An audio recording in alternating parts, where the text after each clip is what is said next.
లాంటి సమర్థుడే రాష్ట్రానికి సీఎం కావాలని ప్రజలు ఆకాంక్షిస్తున్నారని విజయవాడ లోక్సభ వైఎస్ఆర్సీపీ అభ్యర్థి పీవీపీ అన్నారు. విజయవాడ పశ్చిమ నియోజకవర్గంలో పార్టీ అభ్యర్థి వెల్లంపల్లి శ్రీనివాస్తో కలిసి విస్తృతంగా ఇంటింటి ప్రచారం నిర్వహిస్తున్నారు. ఎవరిని కదిలించినా టీడీపీ పాలనలో వారు పడ్డ కష్టాలే కనిపిస్తున్నాయని పీవీపీ అన్నారు. వైఎస్ఆర్సీపీ అధికారంలోకి రాగానే ప్రజలు కోరుకున్న విధంగా పాలన సాగిస్తామని పీవీపీ అన్నారు. దీనికి సంబంధించి మరింత సమాచారం మా ప్రతినిధి రాజా రమేష్ అందిస్తారు. విజయవాడ పశ్చిమ నియోజకవర్గంలో వైఎస్ఆర్ కాంగ్రెస్ పార్టీ విస్తృతమైన ఎన్నికల ప్రచారం నిర్వహిస్తుంది. విజయవాడ పార్లమెంట్ అభ్యర్థి పొట్లూరి వీరప్రసాద్, అసెంబ్లీ అభ్యర్థి వెల్లంపల్లి శ్రీనివాస్ ఇంటింటికి వెళ్లి వైఎస్ఆర్ కాంగ్రెస్ పార్టీని ఈసారి ఆశీర్వదించినట్టు ప్రజలను కోరుతున్నారు. మనతో మాట్లాడడానికి పార్లమెంట్ అభ్యర్థి పీవీపీ ఉన్నారు. సార్ చెప్పండి, ప్రజల నుంచి వస్తున్న సమస్యలు ఏ రకంగా ఉన్నాయి, వారికి ఏ రకమైన హామీలు ఇస్తూ మీరు ముందుకు సాగుతున్నారు? ఈ 31వ డివిజన్లో ప్రతి ఇంటింటికి తిరిగాము. శ్రీనివాస్ గారు, నేను, ఆసిఫ్ గారు. ఇక్కడున్న ప్రధాన సమస్య ఇళ్ల పట్టాలు. ప్రజలకి బేసిక్ రిక్వైర్మెంట్స్ 70 ఏళ్ళు దాటినా కూడా పెన్షన్లు రావట్లేదు.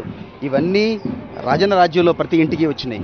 ఇళ్ల పట్టా సమస్య ఇవాళకి రిజాల్వ్ అవ్వలేదు. ఇళ్ల పట్టాల ఇష్యూస్ ఇమ్మీడియట్గా ఫస్ట్ 3 to 6 months రిజాల్వ్ చేస్తామని, అలాగే ప్రతి నవరత్న పథకాలని ప్రతి ఇంటింటికి ఎక్స్ప్లెయిన్ చేస్తున్నాం. ఆ బెనిఫిట్స్ ఏంటి, ఎలా చేయబోతున్నాం ప్రతి ఇంటింటికి ఎక్స్ప్లెయిన్ చేస్తున్నాం.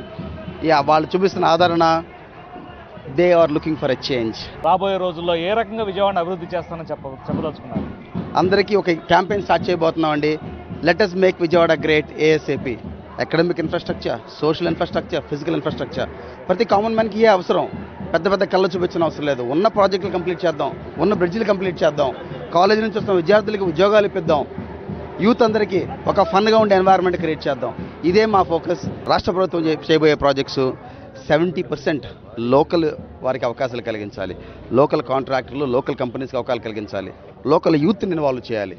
అట్లా చేస్తే కానీ ఈ ఎకనామిక్స్ పర్ రాదు, ఈ ప్రాస్పెరిటీ రాదు. అవన్నీ జగన్మోహన్ రెడ్డి గారికి క్లియర్ విజన్ ఉంది. కలిపి వారి నాయకత్వంలో ఇవన్నీ మేము ముందుకు తీసుకెళ్ళబోతున్నాం. స్థానికంగా ఉన్న ఏ ఒక్క ప్రజాప్రతినిధి కూడా వీటి మీద దృష్టి పెట్టలేదు. కనీసం మినిమం క్వాలిటీస్.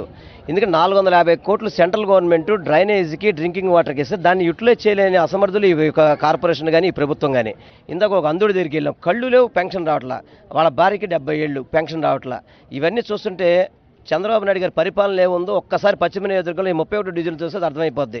అందుకే చంద్రబాబు నాయుడు ఇప్పుడు దొంగ హామీలు ఇస్తున్నాడు. ఇప్పటి వరకు కూడా నిన్నటి వరకు రియల్ ఎస్టేట్ వ్యాపారం చేసి ఇళ్లకి 3 లక్షలు కట్టండి, 3.5 లక్షలు కట్టండి అని చెప్పని రియల్ ఎస్టేట్ వ్యాపారం ఈరోజు ఏదైతే ప్రైవేట్ రియల్ ఎస్టేట్ వ్యాపారం చేస్తుందో ఆ వ్యాపారం ఇతను కూడా చేశాడు.